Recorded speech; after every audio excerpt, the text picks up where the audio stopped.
Nah terserah Gusti. Mau tak taruh surga, mau tak taruh neraka, kan urusanku. Kamu mintanya mudah-mudahan aja. Sifatnya Gusti sakarepe dhewe. Sakarepe dhewe. Gusti itu enggak mempunyai sifat apa-apa, saenake dhewe.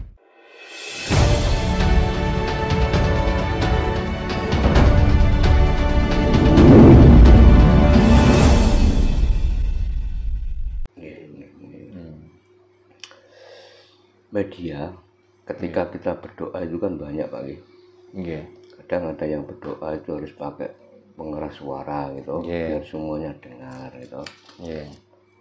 Ada yang bisik-bisik ya kan. Nah, sebenarnya ucapan itu omongan kita saat doa itu omongan seseorang untuk siapa? Untuk diri sendiri, apakah untuk Tuhan atau bagaimana? Ya di samping untuk diri sendiri, untuk mengingatkan orang lain kalau pakai corong, kalau pakai loudspeaker ya. Untuk mengingatkan orang lain supaya apa? Supaya pada ingat. Ya karena kamu ditinggalkan orang tua, tidak hanya ditinggalkan saja, tapi masih banyak harta-harta orang tua yang meninggalkan kamu itu yang kamu nikmati. Maka sebagian dari apa yang ditinggalkan orang tua itu mbok disedekahkan. Gitu loh. Supaya apa? Ya supaya rata-rata yang ngalamin berkah. Makanya kalau dilewatkan speaker, dilewatkan sound dan lain sebagainya, doa itu nggak ada yang berani memastikan. Semua doa itu muga-muga, mudah-mudahan. Lah kata mudah-mudahan itu nggak pasti. Lu jelas toh? Makanya kalau saya menyarankan, janganlah berdoa dengan kata-kata mudah-mudahan. Seharusnya gimana Pak? Ya kalau kita minta ya minta. Ya, memastikan itu. Iya. Dengan mudah-mudahan artinya itu menawar. Lah wong Tuhan kok ditawar-tawar. Gitu. Kalau kita minta bapak saya ditempatkan di surga, jangan ditempatkan di neraka, ya sudah. Jangan duh Gusti mugi-mugi bapak kula manggon ten swarga. Nggih. Nah terserah Gusti. Mau tak taruh surga, mau tak taruh neraka, kan urusanku. Kamu mintanya mudah-mudahan aja. Sifatnya Gusti sakarepe dhewe. Sakarepe dhewe. Gusti itu enggak mempunyai sifat apa-apa, saenake dhewe. Makanya orang jualan es mintanya panas. Nggih. Orang yang jualan nasi pecel dan lain sebagainya mintanya hujan, karena dengan hujan banyak orang yang lapar. Bakul es dengan panas yang tinggi, orang banyak yang ngelak. Terus dua-duanya meminta pada Tuhan. Nah, kalau Tuhan ngasih hujan atau ngasih panas, apa urusan dengan kita? Itulah yang saya maksud, Tuhan itu sifatnya sakarepe dhewe. Tadi dijelaskan Pak Darno bahwa doa itu kan sifatnya kan hiburan gitu Pak. Dan tujuannya itu hanya intinya itu kalau kita mendoakan leluhur yang sudah meninggal, intinya kita itu bersyukur karena sudah diberi warisan dan sebagainya gitu Pak. Nah, bagaimana ketika ada selamatan doa di 3 hari orang meninggal gitu, 7 hari, 40 hari, 100 sampai 1000 hari itu tujuannya untuk apa Pak? Nah, karena orang Jawa itu sudah mempunyai pedoman. Di saat orang mati yang dikubur di alam kubur, semasa 3 hari itu apa yang terjadi perubahan pada tubuh si mayit yang dikubur itu. Ya, 3 hari adalah masa penggelembungan diri, mengawali pembusukan. Ya, 7 hari pembusukan itu diawali pecahnya perut. 40 hari artinya kita menghabiskan adanya daging dan kulit pada tubuh si mayit itu. 100 hari menghabiskan sisa-sisa daging yang nempel pada tulang-tulang orang yang mati. Pendak artinya pengumpulan tulang-tulang yang ada di dalam kubur. 1000 hari artinya dia sudah lepas dari bau, daging, dan pokoknya bau yang ada di dalam mayat itu. Dan disitulah penentuan akhir manusia itu diterima di bumi suci atau tidak. Nah itu metode orang Jawa sudah mengenali itu. Makanya di saat 3 hari diselamati, dibancai, sebenarnya mengiring penghancuran tubuh, proses penghancuran tubuh manusia di dalam perut bumi. Makanya orang Jawa itu harus paham. Jangan bangga dengan mempunyai keluarga yang mati di dalam kubur kok utuh. Nah, itu bukti bahwa orang tersebut tidak bisa diterima oleh bumi suci. Gitu loh. Maka yang benar bagaimana? Yang benar yang melepuh busuk dan habis tinggal tulang itu. Itu tandanya dia sudah kembali ke unsur 4. Yang dari bumi kembali ke bumi, yang dari angin kembali ke angin, yang dari api kembali ke api, yang dari air sudah kembali ke air. Jadi kita kembali ke sangkan paraning dumati. Yaitulah kalau di dalam bahasa agama, inna lillahi wa inna ilaihi rajiun. Lah kok ada orang yang suka karena keluarganya itu utuh. Ini sudah jelas. Berarti benar berbumi itu udah gak mau menerima lagi orang tersebut. Maka jangan bangga. Mau dikatakan itu wali, mau dikatakan sonan, mau dikatakan nabi, kok dia utuh, berarti dia tertolak oleh bumi suci.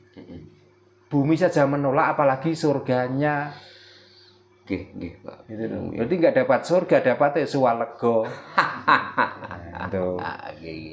Itulah uraian tadi. Kenapa harus di 3 hari ini? Itu sebenarnya cuman kita itu mengiring proses kehancuran tubuh dalam kubur. Apakah itu perlu? Ya kalau kita punya rasa ya perlu. Dikala rasa kita sudah mantep, nggak begitu pun nggak apa-apa kok. Ya, kalau eman-eman nanti tidak diiringi dengan bacaan 3 hari itu, ya sudah jangan dikubur.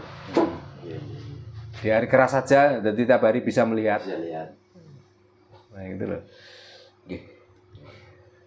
Manusia diciptakan itu kan dikaruniai akal, pikiran, ada juga yang namanya angan-angan ya Pak. Nah, terus akal itu dari mana? Pikiran itu dari mana? Terus timbulnya angan-angan itu dari siapa? Dan tempatnya akal itu di mana? Pikiran di mana? Dan angan-angan itu di mana? Nah, jangan sering dengar toh, penciptaan di dunia yang paling sempurna itu apa? Paling sempurna lah manusia toh. Nah, dengan apa yang dimaksud sempurna? Kan dengan otaknya, dengan akalnya, dengan pikirannya, dengan angan-angannya. Itu yang dimaksud sempurna. Hewan pun punya kepala, punya otak, punya hati. Jangan ditanyakan kenapa kalau hati kok nggak punya pikiran, nggak punya angan-angan. Lah kita percaya nggak kodrat dan wiradat?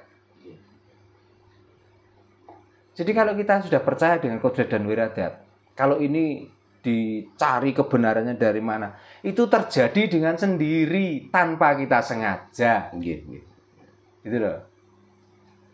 Makanya jangan tutup-tututan. Maka makhluk yang paling menerima dengan kodratnya adalah diantaranya hewan, gunung, tumbuh-tumbuhan. Nah, kenapa manusia itu kok tidak pernah menerima? Ya karena akal, pikiran, dan angan-angannya sendiri. Makanya kalau bisa manusia sudahlah menerima kenyataan yang ada ini loh. Ya kita punya pikiran ya kita memikir positif saja. Mempunyai akal ya akal kira-kira yang bermanfaat. Itu angan-angan ya gitu, angan-angan itu yang positif jangan yang negatif. Jadi kita itu bisa menempati fungsi kita sebagai manungso. Janganlah kita itu menjadi menungso. Dan menungso. Ya, nek menungso blegere manungso ning menus-menus senengane gawe dosa. Kalau manungso. Tapi kalau manungso sak uripe niku manunggalake rasa. Artinya kita menghargai orang lain itulah memanunggalake rasa. Berarti intinya semua manusia belum bisa dikatakan manungso. Belum bisa. Makanya lebih sulit menjadi manungso daripada menjadi menungso. Kalau menungso ya seneng pameran baju, seneng pameran kata-kata, itulah menungso. Tapi kalau manungso, diam bukan berarti dia nggak bisa bicara. Ngalah bukan berarti dia kalah. Itu. Melakukan kebaikan tidak pernah ditonjol-tonjolkan. Tapi kebaikan itu supaya ada manfaat dari perilaku baik itu. Makanya kalau kebaikan itu diajak-ajak, kebaikan itu selalu digembur-gemburkan. Jadinya malah bukan baik, tapi malah buruk, malah jelek. Kebaikan nggak perlu digembar-gemburkan. Kebaikan itu dilakukan supaya orang lain itu tahu manfaat dari kebaikan orang itu. Intinya yang nanti yang menilai kan orang lain. Ya orang lain. Baik buat kita mungkin masih buruk untuk orang lain kok. Apalagi kalau sudah berani, ayo kita melakukan seperti ini. Lah orang yang ngajak sendiri nggak pernah melakukan. Coba, apa nanti akhirnya? Gembar-gembor setiap hari ngajak ngamal lah. Orang yang ngajak ngamal malah mencari amal. Coba. Apakah itu yang dinamakan baik? Ya mestinya kan nggak perlu begitu. Ini loh bangunan ini kurang ini, saya sudah menyumbang sekian tapi masih kurang. Kalau sampean ada, marilah kita bangun sama-sama supaya baik. Enggak, kalau kamu membangun ini artinya sudah mulai membangun fondasi di sana. Ya di sana nggak perlu fondasi kok. Tanah itu digali, setelah itu dimasukkan, paling-paling ya ditutup papan kok. Jadi kebaikan itu nggak perlu digembar-gemborkan, tapi perlu dilakukan. Sekarang kan kita baru paham Pak, bahwa intinya manusia itu belum tentu semuanya itu bisa diartikan sebagai manungso. Manungso, iya. Kebanyakan tuh menungso. Menus-menus apa Pak? Menus-menus kakek dosa. Makanya kadang-kadang ngelakon di dosa pun ora krasa. Itu. Iya. Nah ini Pak, mungkin yang menjadi pikiran saya kan belum pernah saya tanyakan ke Pak Jarno bahwa kalau orang Jawa surga, neraka, halal haram itu kan tidak mengenal bahasa-bahasa itu kan bahasa-bahasa orang Timur Tengah Pak. Nah seperti ada istilah najis gitu Pak. Ketika orang kena anjing kan katanya kan najis.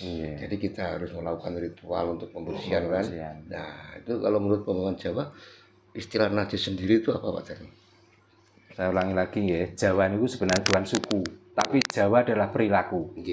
Jadi orang mana saja yang sudah mempunyai perilaku yang bagus itu artinya orang Jawa. Ya, karena Jawa itu bener, Jawa itu benek, Jawa itu ngerti. Jadi tidak harus orang Jawa saja atau suku Jawa saja yang berhak diklaim Jawa. Contohnya gini, ada kata-kata Muslim. Apakah orang Muslim itu harus Arab? Iya, belum tentu. Kan berarti orang Muslim itu mengikuti ajaran agama Islam, itulah orang Muslim. Jawa pun begitu sebenarnya. Tapi kadang-kadang Jawa itu diidentikan dengan suku. Jadi orang mana saja yang sudah tahu, sudah paham, sudah benar, itulah perilaku Jawa. Nah kalau sudah tahu tentang Jawa, kita tidak mengenal najis, tidak mengenal haram, tidak mengenal halal, tapi kita sudah paham kalau najis itu menjijikkan. Apakah dengan barang yang menjijikkan itu terus kita buat mainan? Berarti lah ya ora manungso lagi, lah wis menungso. Haram identik dengan minuman yang memabukkan. Ya. Kalau kita tahu itu barang yang memabukkan terus kita beranikan minum-minum dan lain sebagainya. Kalau kita sudah mabuk, apakah kita itu manungso? Berarti kan menungso lagi. Ya, halal. Kita mencari bendanya, beras katakan. Halal. Daging sapi halal. Pernahkah kita memikir sumber dari untuk membeli beras dan daging sapi itu dari mana? Nah, itu. Jadi jangan dilihat dari makanannya, jangan dilihat dari jenisnya. Anjing najis dan haram. Ya, kita menajiskan anjing dengan perilakunya, dengan bentuknya, dengan air liurnya. Lah kita merasa manusia tapi perilaku kita, kelakuan kita seperti anjing. Coba kita ketemu sesama teman, sebenarnya kita tuh mestinya tuh mengayomi, merangkul. Mestinya kita tuh saling menghargai. Terus kita ngata-ngatain di tengah jalan, terus ngolok-ngolokno dengan tanpa seakidah. Lah kok anjingnya yang dinajiskan? Mestinya kan dirinya sendiri. Oh saya seperti anjing kalau gitu, berarti saya tuh haram, saya najis. Ambok seperti itulah enak. Makanya dimaksud tidak kenal itu bukan kenal bentuk, bukan kenal jenisnya, tapi manfaat dan mudorot itu sudah tahu. Kalau sudah tahu itu namanya Jawa, itu namanya waras. Gitu loh.